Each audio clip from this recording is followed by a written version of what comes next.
ça nous semble une prison.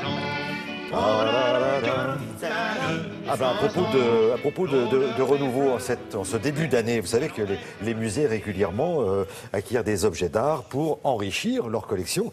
Ben, c'est ce qui se passe au musée d'Orsay et c'est ce que vous allez nous dévoiler, rien que pour nous à Télématin. Béatrice, bonjour. Bonjour. Alors effectivement, on parle souvent ici des expositions temporaires, mais les musées, c'est aussi et surtout les collections permanentes. Et ils s'enrichissent régulièrement. Il faut bien faire entrer des œuvres dans les collections finalement. Et donc pour cela, il y a plusieurs moyens. Comment les musées font pour acheter ces œuvres qui sont de plus en plus chères parce que le marché de l'art fonctionne assez bien et les œuvres, surtout les œuvres du musée d'Orsay, on est dans l'impressionnisme, on est au tournant du 19e et du 20e siècle, ce sont des œuvres qui coûtent très très cher sur le marché de l'art à l'heure actuelle. Alors il y a plusieurs manières, soit ils prennent sur les recettes des tickets d'entrée un pourcentage, soit ce sont souvent les amis du musée aussi qui cotisent annuellement et grâce à ça, ça fait une petite cagnotte, une grosse cagnotte même, qui fait que ça contribue à acheter des œuvres d'art.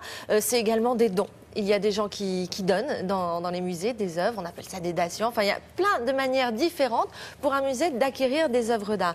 Donc là, l'expo que nous propose le musée d'Orsay, c'est de voir 180 objets à peu près, ce qui s'est passé depuis 7 ans, quelle est la politique du musée, comment on acquiert des œuvres et surtout quel genre d'œuvres on acquiert. Regardez, ça se passe au musée d'Orsay, je vous y emmène tout de suite. Alors ce qui est très agréable quand on entre dans cette exposition déjà, c'est qu'on a l'impression d'entrer dans un appartement. Il y a un côté très intimiste où se mêlent plusieurs styles. Mais les œuvres ne sont pas exposées comme ça, pêle-mêle au hasard. C'est un ensemble cohérent qui a été organisé en sections de manière à s'y retrouver un petit peu.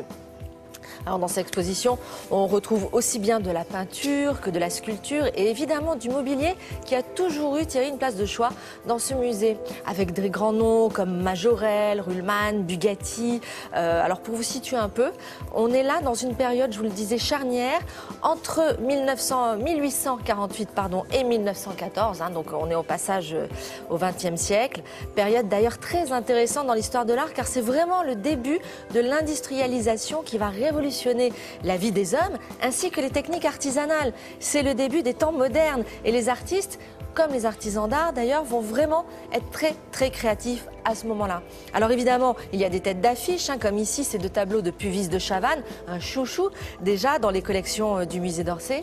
Mais ce qui est surtout intéressant, c'est que même si l'art français est très bien représenté, il y a aussi les arts anglais, allemands, norvégiens, autrichiens, italiens. Bref, c'est aussi l'occasion donc de voir ce qui se passait sur la scène artistique européenne à cette époque. Et manifestement, il se passait de très très belles choses.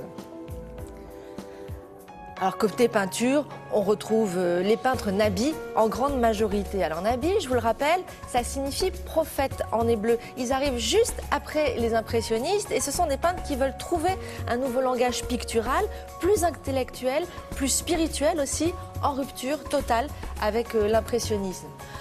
Alors ce sont des peintres qui ont été remis à l'honneur ces dernières années, que ce soit Vuillard, Vallotton, Maurice Denis ou Bonnard. Ils ont tous eu des expositions personnelles à Paris récemment et c'est tant mieux car dans la mémoire collective, ils avaient été un petit peu éclipsés quand même par les impressionnistes, par les stars, les impressionnistes. Et pourtant, ils sont vraiment super importants dans l'histoire car ils font la transition justement entre l'impressionnisme et l'art nouveau. Donc c'est un mouvement très symbolique d'une époque en route vers la modernité, en route vers le XXe siècle. Ça, c'est un magnifique Bonnard, plein de couleurs. C'est une des plus belles toiles de cette exposition. Mais la star quand même peut-être, c'est lui, c'est Edgar Degas, dont le musée d'Orsay conserve la deuxième plus grande collection au monde. Alors vous allez me dire encore un autre Degas. Eh bien oui, mais ça aurait été dommage quand même de se passer de l'acquisition de ce magnifique pastel dans les tons froids de bleu qui constitue encore, qui vient enrichir un ensemble de Degas, de pastels qui existent déjà au musée d'Orsay. Justement, un Degas, comme on vient de voir là, on va le chercher où? Chez un particulier? Ou est-ce qu'on va, comment on fait pour acheter une œuvre pareille? Il y a des ventes. Il y a encore des œuvres d'art, il y en a beaucoup qui circulent.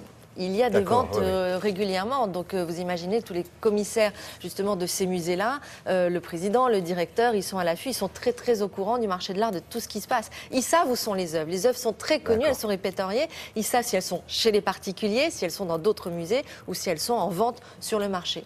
Donc dans le monde C'est un entier, gros, j'imagine. gros boulot. Et dans le monde entier, évidemment. Donc les commissaires se baladent. Évidemment, parce que des œuvres françaises, par exemple, il y en a beaucoup chez nos amis les Américains, hein, entre autres. Voilà, donc c'est une exposition à voir au musée d'Orsay jusqu'au 22 février. Merci beaucoup Béatrice. À plus tard. La revue de presse, c'est celle de Frédéric Vian.